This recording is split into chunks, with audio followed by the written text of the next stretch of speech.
श्रावण महिना आणि भीमाशंकर, जिथे भक्ती, प्रकृती आणि शांतता एकाच ठिकाणी पाहायला मिळते. तो चलो आज को अलग करते हैं, ऑफिस से ही भीमाशंकर चलते हैं. For travelling you can have to options. एकतर स्वारगेटवरनं लालपरी पकडून डिरेक्ट मंदिरासमोर ओनली इन ₹200, नाहीतर एक अर्ली मॉर्निंग बाईक किंवा कार राईड परफेक्ट आहे. 4 ते 5 तासांचा हा प्रवास, फॉगी जंगल रोड्स आणि एकदम cinematic vibe. I am going with a perfect bike ride.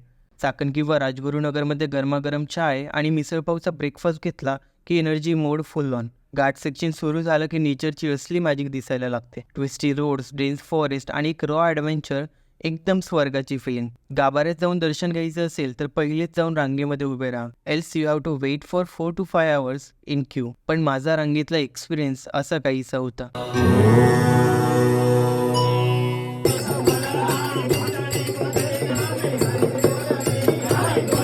The wait was totally worth it. Trek पाहिजे असेल तर गुप्त भीमाशंकर ट्रेल नक्की ट्राय करा. बर्ड्स, फॉग, जंगल साऊंड्स आणि एक wild detox. Hanuman lake, Nagphani point आणि छोटे मोठे वॉटरफॉल हे मस्ट विजिट आहेत. इथे मॅगी आणि वडापाव खायला विसरू नका, क्योंकि यहाँ की वाइब ही अलग होती है. सनसेटच्या वेळेस रिटर्न जर्नी सुरू करा, क्योंकि गोल्डन लाईट में जंगल एकदम मॅजिकल दिसतो. श्रावणमध्ये एक शिव ट्रिप तो बनता ही है. देवाचं दर्शन, नेचरचा डिटॉक्स आणि ॲडव्हेंचरचा डोस एकाच ठिकाणी ओनली इन भीमाशंकर. कमेंट सेक्शनमध्ये हर हर महादेव लिहायला विसरू नका आणि तुमच्या शिवभक्तांना नक्की टॅग करा. चलो मिलते हैं नेक्स्ट वीडियो में नेक्स्ट डेस्टिनेशन पे.